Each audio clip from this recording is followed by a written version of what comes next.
Okay, so brace yourselves because today's deep dive is going to take us into some seriously disturbing territory. Yeah. We're talking about the Corpus Christi state-supported living center scandal. Right. And honestly, this case, it's one of those things that's just hard to even believe happened. We're talking about a fight club organized among residents with disabilities. I know. And we're not going to sugarcoat it. The details are really, really rough. Yeah. But stick with us because we're going way beyond just sort of the surface level headlines here. Yeah. Our source is this in-depth investigative report by Texas Watchdog. Right. And we're going to really try to unpack not just what happened, but how on earth did we get here? How is it possible that this kind of thing could happen in the first place? I think what I find so fascinating in their cases like this is how quick people are to jump to blame. Like just a few bad actors, you know? Right. And look, don't get me wrong. Those individual people involved are absolutely culpable. But what this report does is it reveals this like really chilling tapestry of systemic issues that go way beyond just like a couple of bad apples. It's like a whole orchard of bad apples. Yeah, and it makes you have to step back and say, what kind of environment allows this kind of evil to even take root? And that's what we're going to try to dissect today. Yeah. So for context, we're talking about March of 2009. Okay. A seemingly ordinary event, just like a lost cell phone, ends up uncovering something truly horrific. Right. So this off-duty police officer comes across the phone, and I don't know what possessed him to look at it, but thank God he did, because what he found on it is the stuff of nightmares. We're talking videos of residents at the Corpus Christi State-Supported Living Center, a facility that's whole purpose is to care for people with disabilities, being forced to fight each other. And it's not even like this was, you know, some kind of hidden camera, like trying to expose something. Like an undercover thing? It was blatant. The report talks about staff members not only aware of what was happening, but like actively encouraging it. And laughing about it. Hello. Taking bets. Allegedly. Can you imagine? I know. These are individuals in positions of power. Right. Authority figures. For people who rely on them for like basic safety and well-being. Of course. And they're actively orchestrating and seemingly enjoying their suffering. It's just beyond. That's a level of breach of trust that I don't even know if there are words for that. Right. And it speaks to a culture within that facility. For sure. That is so disturbing, it's beyond sickening. It's enraging. Yeah. And the report goes into some of the victims' experiences. And one resident in particular, Armando Hernandez. Right. He later shared that staff threatened to have him jailed if he didn't participate in these fights. Oh, my God. Could you imagine the impossible situation? The complete lack of agency? You're completely powerless. These residents were subjected to? Armando's story, and I'm sure there are countless others, but I think his story in particular shines a light on just how insidious this type of abuse really is. Totally. It wasn't just about physical harm. It was about wielding power and control over these residents. Yeah. Stripping them of any shred of dignity or autonomy they may have had. The psychological scars of living in that environment, under that constant threat, that constant fear, those run deep, and that doesn't go away easily. Yeah. And even those who weren't physically forced to fight, imagine just witnessing that day after day. Like in a horror movie. It's awful. Yeah. Their world, which for many of them relied on a very set routine, a very carefully curated sense of safety and security, shattered. It's just completely shattered. It's like a real-life horror movie unfolding. It is. And you're right. The psychological aspect is absolutely horrifying. Yeah. But what I find even more disturbing, honestly, is that the report connects this specific incident to a much larger, deeply ingrained problem within the system itself. For sure. So it's not just about a couple of twisted individuals. Right. It's about the environment that not only allowed this to happen, but to fester and grow. To thrive, even. What are your thoughts on that? Well, that's where I think this report really excels, because it does go beyond just the sensationalism, the fight club aspect, which is obviously horrific, but it forces us to confront this very uncomfortable reality, which is chronic underfunding in state-supported living centers. Okay.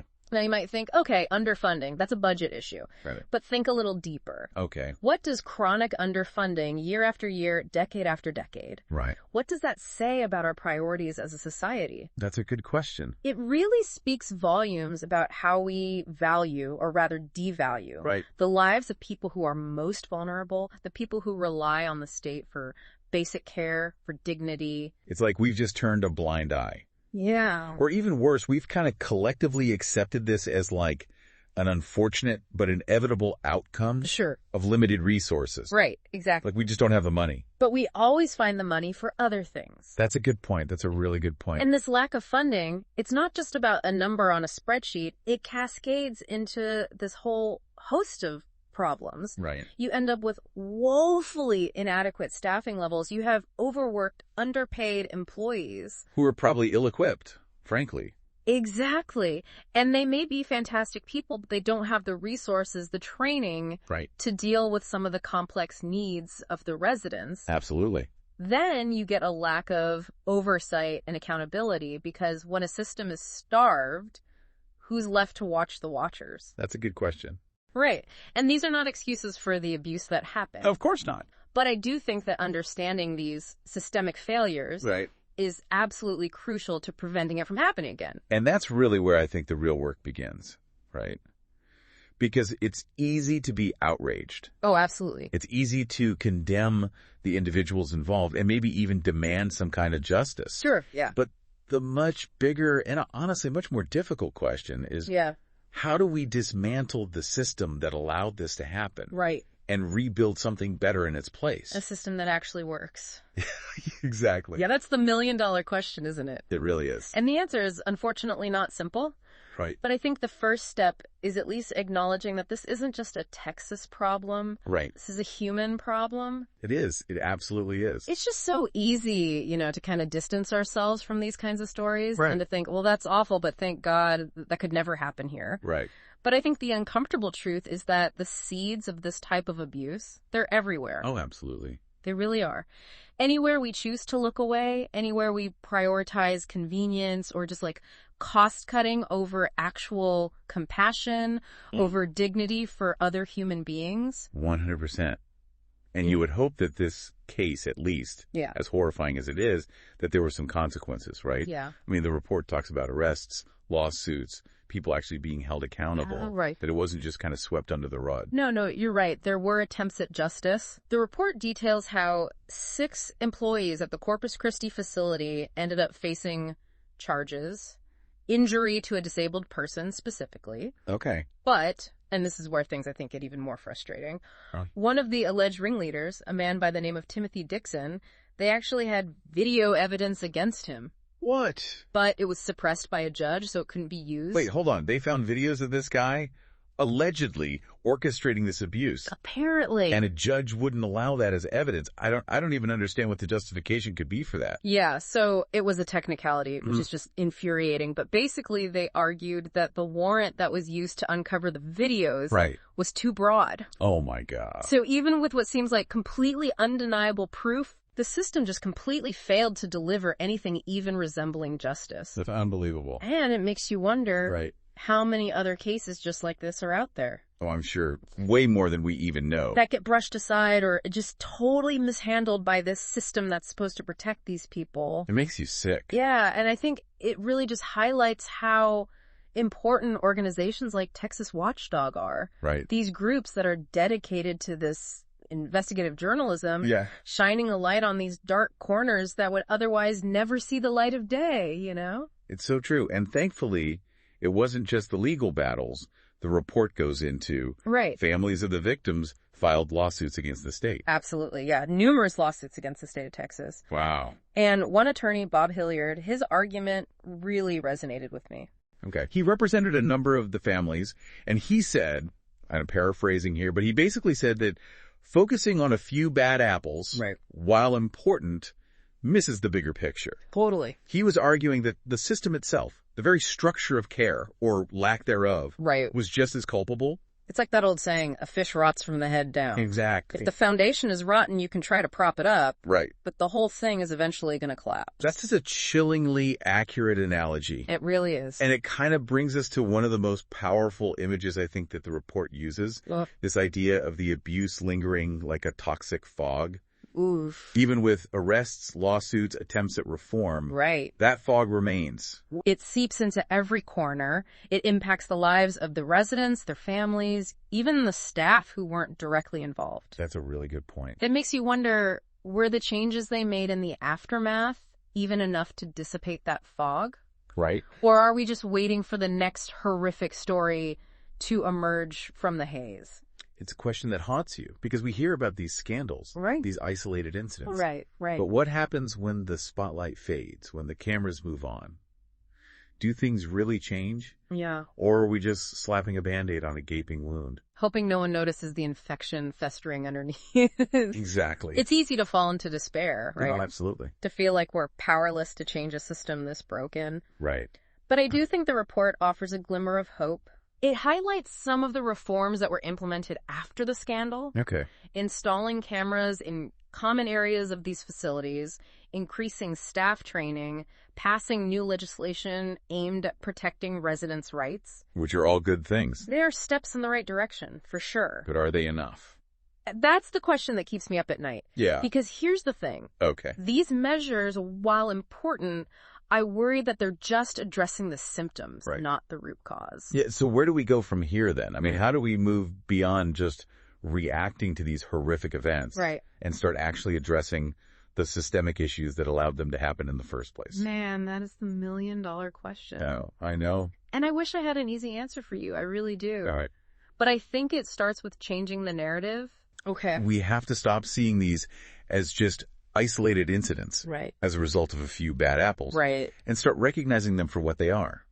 Symptoms of a system that is failing the very people it is meant to protect. We need to demand better. We have to. Not just for the residents of these facilities, but for ourselves. Absolutely. Because society that allows this to happen to its most vulnerable members. Right. It's a society that is failing all of us. I completely agree. You've given us a lot to think about. I hope so. Both in terms of the specific case in Corpus Christi. Right. But also the much broader implications for how we as a society care for our most vulnerable citizens. It's a heavy topic. It is. It absolutely is. But it's an incredibly important one. It really is. And it's a conversation that we need to keep having. Even when it's uncomfortable. Even when it's difficult. I think what I keep coming back to is this feeling of like a betrayal. Right. And on so many levels, a betrayal of trust by the individuals who are directly responsible for this abuse. Of course. But also by the system that allowed it to happen. Right. And honestly, I think even a betrayal of our own values as a society. Yeah, I agree. Because if we're really being honest with ourselves, yeah, how often are we really thinking about the people living in these state-supported living centers? How often are we demanding better for them? It's so easy, right, to get caught up in our own lives, solve problems, and to kind of just look away from these uncomfortable truths. Right, exactly. But this Texas Watchdog report, it really doesn't let us off the hook that easily. No, it doesn't. It's a stark reminder that we have this collective responsibility to care for those who can't care for themselves. Yes. To speak up for those whose voices are so often silenced. And that's what I keep coming back to, that sense of responsibility, because it's easy to feel overwhelmed. Oh, for sure. And to think, okay, well, what can I, as one person, really do to change something this big and this broken? Yeah, it can feel impossible. It does. But the report does offer some hope, I think. At least it gives us some concrete steps that we can take. It does. It absolutely does. It starts with awareness. Okay. It starts with educating ourselves and the people around us about the very real challenges that these facilities face. Right. And the people who are living and working in them. So we can't just let this story fade from view. We can't let this. Right. No. Talk about it. Share this report. Tell your friends, your family, your elected officials. Your neighbors. Absolutely. Everyone. Demand better from your representatives. Yes. Advocate for increased funding, for better oversight, for more comprehensive training for staff. Because this is about turning our outrage, which I think we all feel, into actual meaningful action. Exactly. And it doesn't have to be some grand gesture, right? It can be as simple as supporting organizations that are already on the ground doing the work. 100%. Look for those local advocacy groups. See if they need volunteers. Donate what you can. Every little bit helps. Because in the end, this isn't just about numbers on a budget sheet. Right. It's not some abstract problem. These are real people's lives we're talking about. Right. People like Armando Hernandez, who deserve so much better than what this system gave him. And so many more like him. It's just heartbreaking.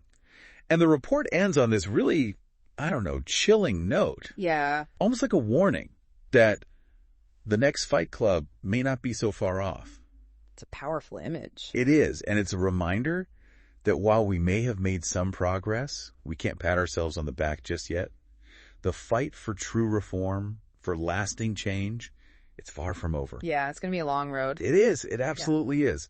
But it's a fight we can't afford to lose because silence and apathy, Right. those are luxuries we simply can't afford when we're talking about the well-being, Right. the dignity of our most vulnerable citizens. Couldn't have said it better myself. So as we kind of wrap up this deep dive into this incredibly difficult and disturbing topic, let's try to, if we can, make a commitment to not just remember this story, but to actually carry its lessons forward. Yes. To be more aware, more engaged, and more vocal in our demand for a system that truly values Absolutely. and protects the lives of all of its citizens. Because in the end, that's the kind of world that I think we all want to live in. Me too. A world where a story like this can never happen again. That's a world worth fighting for. It really is.